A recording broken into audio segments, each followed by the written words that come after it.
CBS presents Intrigue, tales of espionage, manhunt, and high adventure.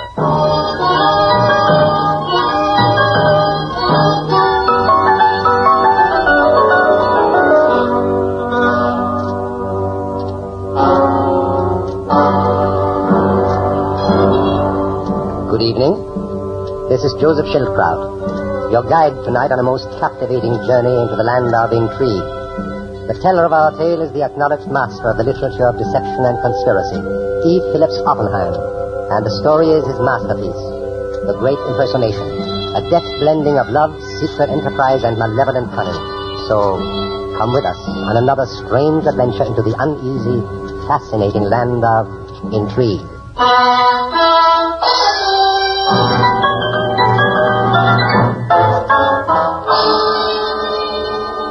Joseph Schildkraut stars in the dual role of Sir Everard Dominey and Baron Leopold von Ragestein as Columbia presents The Great Impersonation.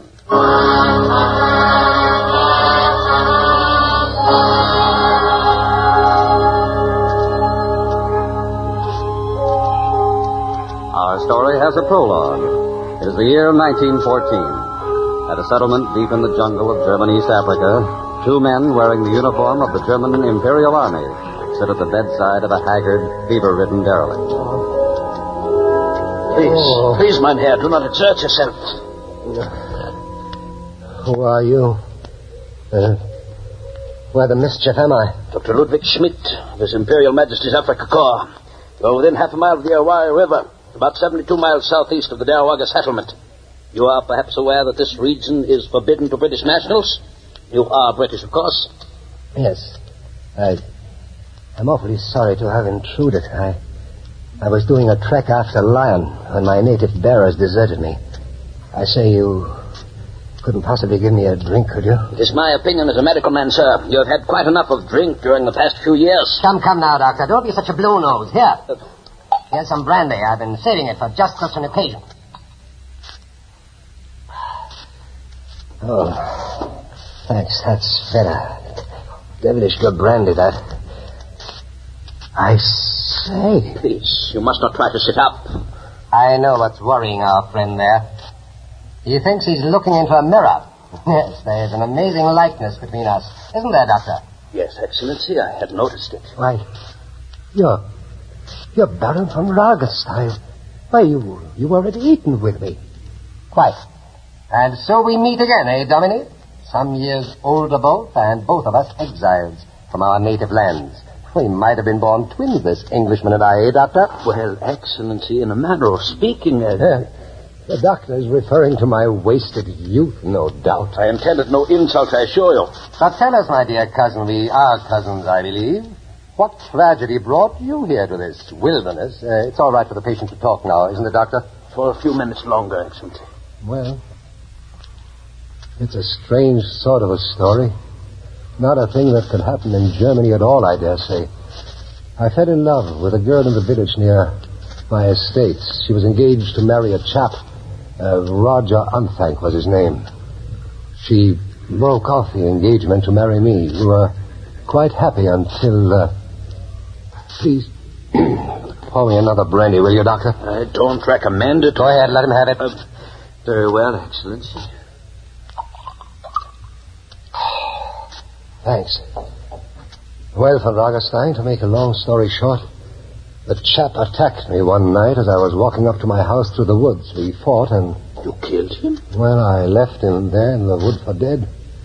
When my wife heard the news and saw me covered with her ex-lover's blood, why, she became hysterical. She tried to kill me.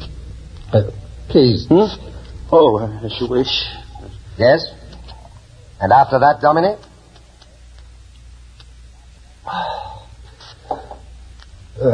She suffered a complete mental breakdown. Refused to allow me near her. Unthank's mother, an old witch, if there ever was one, came around to look after her. You know, it wasn't very pleasant living in the house with the mother of the man I had supposedly killed, but my wife would allow no one else to nurse her. Well, I left the house, and after that, England. And that's my story, von Ragestein. That's 11 years ago, and I haven't been home since. You know, Excellency, the resemblance between you and the Englishman is truly striking, both physically and as to the experiences in life. But if you will permit me, Come along, Doctor. Our friend is getting tired. We'll let him sleep now. Oh, excellent prescription. Good night, sir. Oh, good night. And thanks awfully. I only did what any doctor would do. Good night, Dominique. Sleep well. Look, he's dead to the word already. Step outside, Doctor. I want to talk to you. Ja, wohl, Excellency. Doctor, I think I have a great plan. It is something you do not wish the Englishman to hear? Exactly. We speak in German. Languages happen to be the man's only accomplishment, especially German. He went to university in Germany just as I did in England.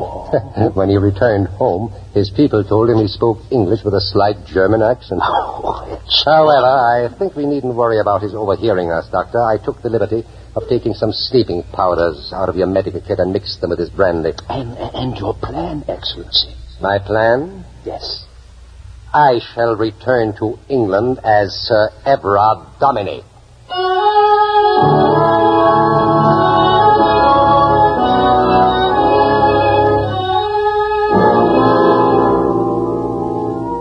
There's the prologue, and here's the story.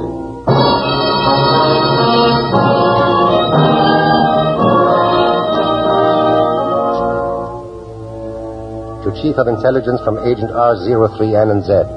Upon arrival in London, I telephoned James Mangan, the solicitor of Sir Everard Dominey's estates.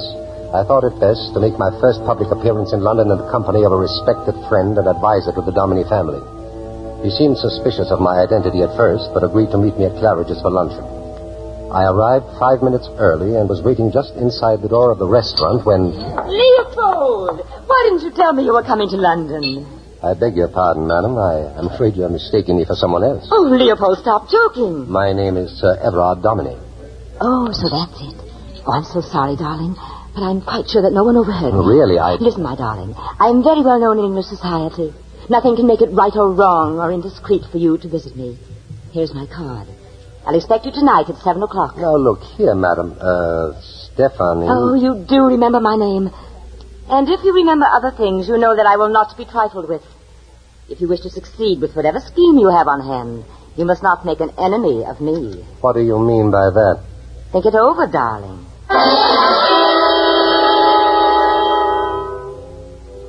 I had counted on difficulties with former connections of Everard Dominey. I had not counted on trouble from Leopold von Ragerstein's friends. It was necessary to get out of London and away from Stephanie as soon as possible, for she was the princess over whom von Ragerstein had fought his sensational duel. Newspaper accounts of the affair had been printed all over Europe with pictures of Stephanie and Baron von Ragerstein. For the new Everard Dominey to be seen in public with the same woman was a thing I had to avoid at all costs. I had no trouble establishing my identity with Mangan, the Dominey solicitor, and made arrangements to drive up to Norfolk to visit my ancestral estate the following day. After lunch, I went to see the German agent, Seaman. You're not doing badly for your first day in a new identity. For the time being, however, you will not contact anyone but myself. When the time comes, you will be approached by our ambassador here, who will deliver to you certain documents important to our successful prosecution of the war we will shortly fight against England. War is imminent, then? A matter of weeks. These documents, which the ambassador will deliver to you a few hours before the declaration of war, are the master plan for all our sabotage in the British Isles. At present, it is safe only in the hands of our ambassador, who enjoys diplomatic immunity. Rather than to deliver it into the hands of one of our agents, it is now our plan to deliver it to you, or rather to Sir Everard Dominey, a British subject who is above suspicion. You understand now why it is so very important that you succeed in your masquerade. I had not realized how important it was. Well, now you know. Mr. Seaman, there's one thing that worries me. Yes? Stephanie, the Princess Idastrom. She approached me at Claridge's and called me Leopold within hearing of a dozen or more people. Luckily, I don't think anyone was listening, but it might have been disastrous. You'll have to talk to her and explain that she must be more discreet in the future. She even insists that I see her this evening. Now, you must go to her and tender my apologies. I am driving to Norfolk tonight to my ancestral estate, Dominie Hall. You are sure it is wise for you to go there? If I am to establish myself as Sir Everard Dominie, it's essential. But his wife, she's staying there, isn't she? Confined to her room, my dear Seaman, Lady Dominie is hopelessly insane.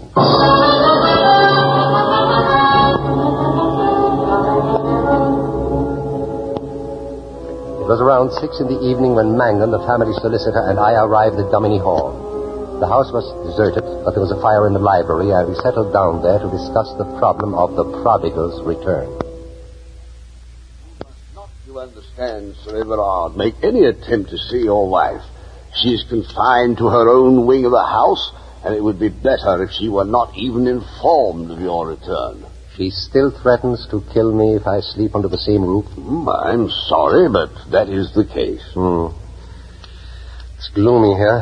Where are the servants? Oh, they've all gone home hours ago. They won't stay here after dark, you know. Why not? Why? Because of the ghost, of course. Ghost? The ghost of Roger Unthank, the man you supposedly killed, Sir Everard. What? It is said to visit her ladyship every night. Tell me, has anyone else seen this so-called ghost besides her ladyship? Well, you know how superstitious the country folk are. Your wife's doctor says it's a hallucination of hers. Personally, I think she's encouraged in it by Roger Unthank's mother. Roger Unthank's mother? Yes, she's the old woman who looks after her. Yes, come in. Good evening, Mrs. Unthank.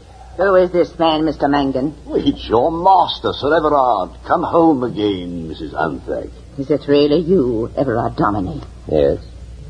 It is, Mrs. Unthank. There's no place in this house for Everard Dominie. If that's who you are, get back to where you came from, back to your hiding. My good woman, you go too far. I've not come to bandy words with lawyers. I've come to speak to him. Can you face me, Everard Dominie? You who murdered my son and made a mad woman of your wife. Mrs. Unthank, return to your duties at once and remember that this house is mine, to enter or leave when I choose. You've come back a harder man than you used to be. Let me look at you.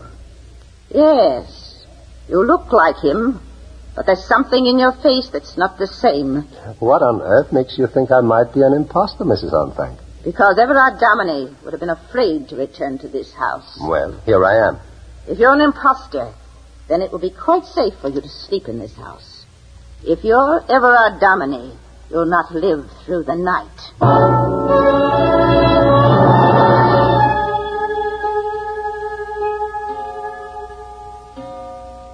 Who is it? Who's there?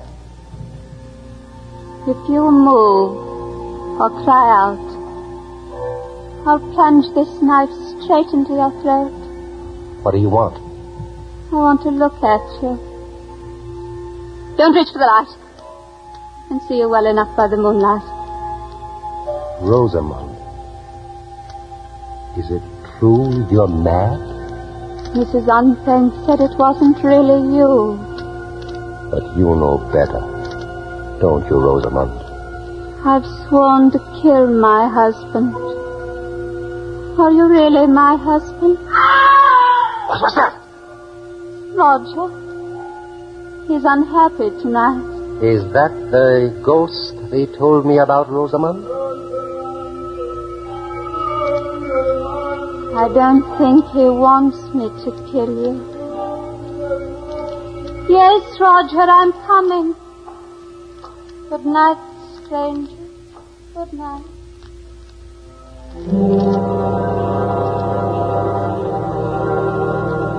After she'd gone, I lay there in a cold sweat, listening to the silence that had settled over the house once more.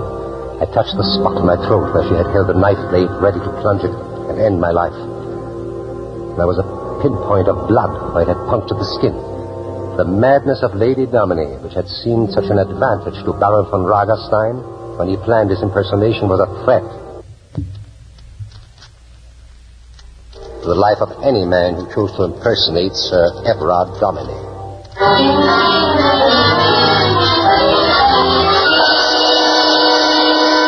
Good morning, Sir Everard. Good morning. I'm Parkins, the butler, banging the gem up from the city.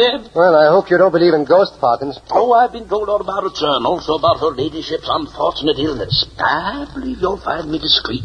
Discreet, Parkins? Princess Itherston is waiting for you in the library, Sir Everard. The princess? When did she arrive? On the early train, sir. We rode up from the station together. Oh, she's a very beautiful lady, sir. Yes, she's indeed, Parkins. Where shall I put her luggage, sir? Leave it in the car, Parkins. The princess will be going back on the next train. But, Sir Yes, that'll be all, Parkins. Thank you. Yes, sir. Well, my dear, you really... Leopold, darling, don't be angry with me. I simply had to see you. Stephanie, you leave this house at once. And if I refuse? I thought Seaman had explained to you. It wasn't like you, Leopold, to send another man to explain to the woman who loves you. If you love me, Stephanie, in heaven's name, leave this house at once. Your presence here endangers my whole mission. I'll go, Leopold. I'll do anything you say, only take me in your arms and show me that everything is the same between us. That when you are finished with this terrible assignment, we'll be together again. Don't you understand, my dear? I am not Leopold von Ragerstein. I am Sir Everard Dominy. Everard Dominy does not make love to a woman not his wife. Can't you throw off this masquerade for even a moment? Look at me. I am the woman for whose love you killed a man and went into exile. I am the woman who, for love of you, gave up everything in life. Family, friends, my native land. Is it too much to ask that you take off this cold English mask you're wearing for just a moment? A word, a gesture would be enough. Is it too much to ask? If I am to succeed in my mission, I must be Everard Dominy at all times, in public and in private. I must live the part, or else there's grave danger for all of us. You were never one to run away from danger, Leopold. Especially where women were concerned. Or are you, Leopold? Your face, your voice, your gestures, that is. But your eyes, when they look at me. Who are you? I am Sir Everard Dominy. You will have to be content with that for now, Stephanie. Perhaps one day Leopold von Ragerstein will return it all be as it was. But for now... But for now and for all eternity, you are another man. Now I know it. If I have deceived even you, then I have succeeded. Where's Leopold? What have you done with him? Please, you'll be overheard, Let Stephanie. them hear me. Let the whole world hear me. You are another man. But you shan't get away with it. Berlin shall be informed of it. The Kaiser himself shall know that his most trusted agent in England is an impostor.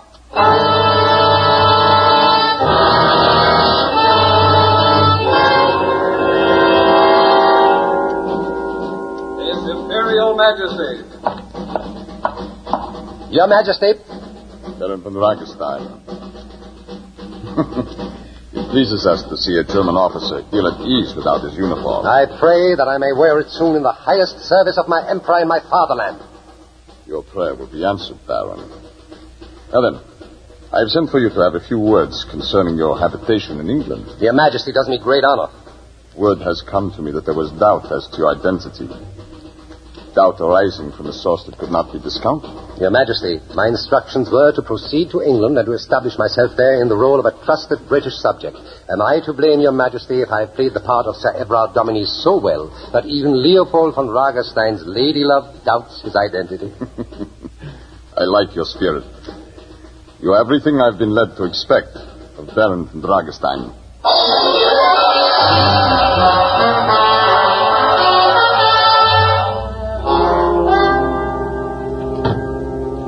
Hello, Rosamond. Everard, you've come back. I was afraid you wouldn't. Well, I've come home for good this time, darling.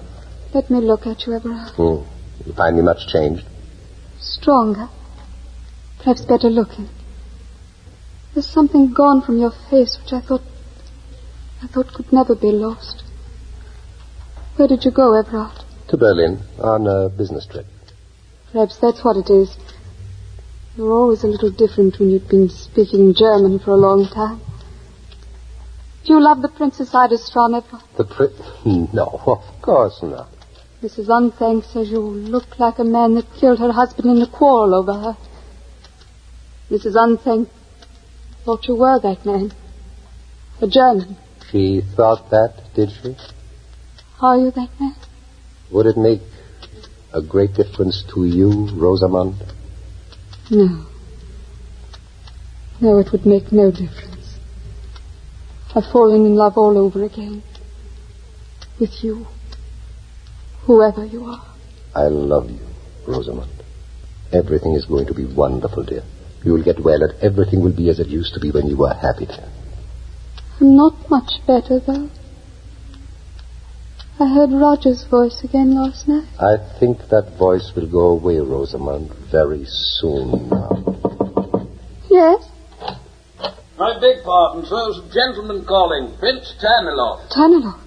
The German ambassador? Yes, dear, it's a business matter. Excuse me, darling. He's in the library, sir. Thank you, Perkins. Ah, Prince Ternilov. Baron von Ragenstein. Or should I say, Sir Everard Dominy? We can talk in this room, Excellency. It's completely soundproof. One of the improvements Sir Everard made in the house since his return from Africa. Excellent. It was necessary for me to come to you for this, the third and last of our meetings von Dragstein. Oh, why the last, Excellency? The embassy is under surveillance. In short, Baron, the glorious day is at hand. The Tag? In a matter of hours, the Kaiser's armies march. Yeah, I have brought the documents in this dispatch case. It's no longer safe in my hand. I accept it as a sacred trust, Excellency. Well, these documents are the master plan for our wartime sabotage in England. Their loss would seriously cripple the operation of our intelligence services here. I'll handle them accordingly. Then I'm confident you will. And I must leave you. Time runs short. Der Tag, Baron. Der Tag, Excellency. I carried the dispatch case over to the table and snapped on a lamp. With trembling fingers, I broke the imperial seals and unwound the tapes. As I reached into the packet, I caught a glimpse of my reflection in the leaded panes of the garden window. It was haggard and drawn. I hadn't been aware that I'd been living under such a tension. And then, while I stood still, my reflection moved. The tall window swung open and it stepped into the room, followed by another man. My reflection was the real Baron, and he carried a revolver aimed straight at me. Seaman was the first to speak. Well, Sir Everett, congratulations on your success in impersonating yourself. Who had a better right? How pale he is, Baron. How he trembles. How could we ever have been persuaded that he was you? Your stupidity will be dealt with later, Seaman. You can start redeeming yourself now by taking that dispatch case and checking on the contents. Yeah, well, Excellency.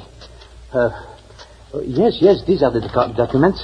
The seals are broken, but the contents are undisturbed. That is well for you, Seaman. After all, it was my idea to follow Ternilov here. Don't forget that. Yes, I shall note that in my report to His Imperial Majesty. Your Excellency is a man of justice. Don't believe him, Seaman. He'll have you shot for the blunder you made. Help me and you'll be rewarded. Silence, you British swine! You're not going to live long enough to reward anybody. Seaman? Yes, Excellency. You have arranged for disposing of the body? Yeah. All is arranged. It won't work, von Dragerstein. It's too late. You see, you counted on my wife's insanity to make your masquerade possible, eh? Well, not only has her condition improved, but she and I have been reconciled. It's too late for you to take my place in this house. There is something in what he says, Excellency. Perhaps it would be better if Everard Dominy simply disappeared. Silence, you idiot! Excuse me, So you doubt my ability to convince your wife, eh, Dominy? That's a hasty conclusion, but then you are given to hasty conclusions, my friend.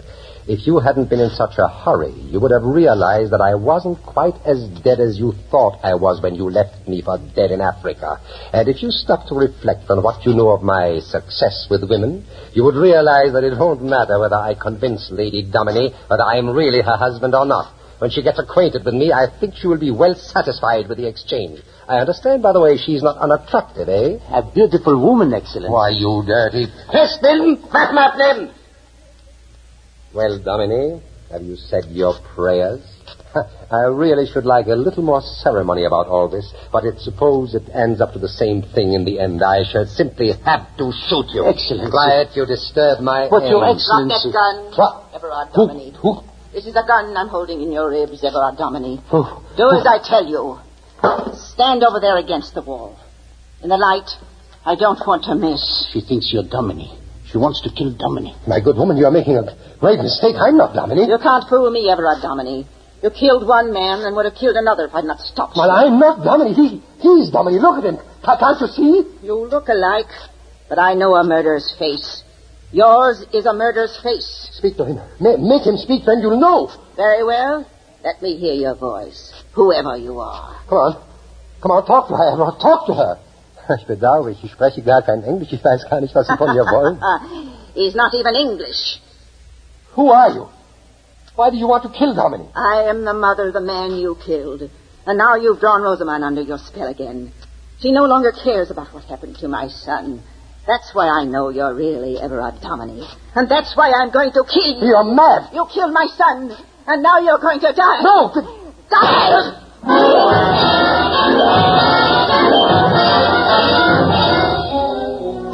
Mrs. Unthank's aim was excellent.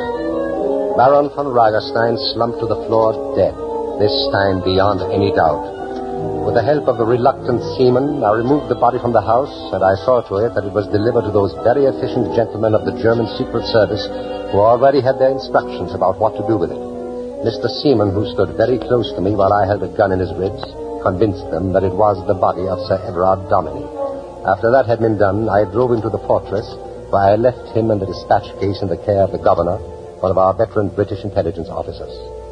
It was after midnight when I returned to Dominic Hall. Rosamond met me at the door. Everard, are you all right, darling? He's not Everard. I killed Everard. He's dead. Look in the library, you'll see. What happened? I thought I heard a shot. Yes, darling. That was the first shot of the First World War. I killed him. I killed him. Oh, shut up, you old witch. And now listen to me. You've just killed a man. Only I know who that man was. Only I can save you. Now, if you don't want to hang, you'd better start talking. Talking? Yes, about the ghost, your son, and all the rest of this nonsense. I didn't know it was my son at first. He was always a wild boy.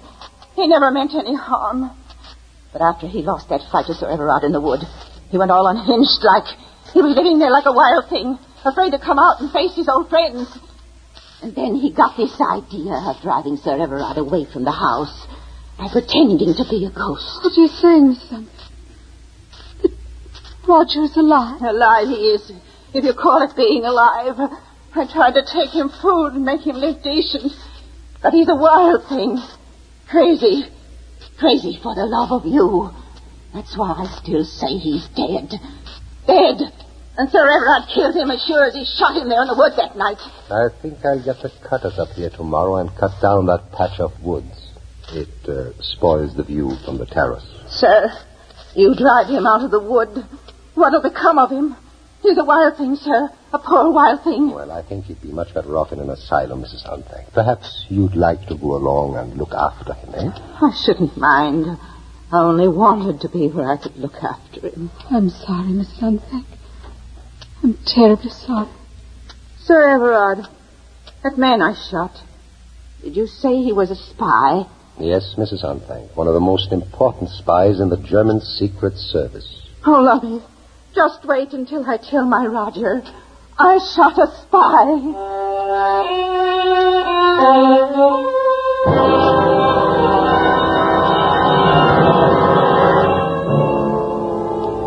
And that, sir, concludes my report. If at any time I can again be of service, I trust that you, as Chief of British Intelligence, will call upon me.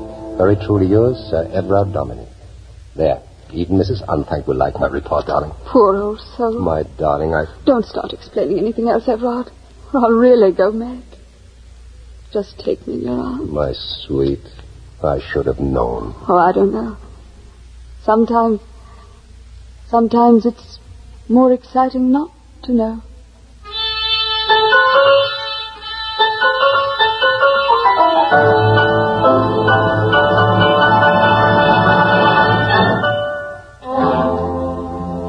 CBS has brought you Joseph Schildkraut as the star of E. Phillips Oppenheim's The Great Impersonation.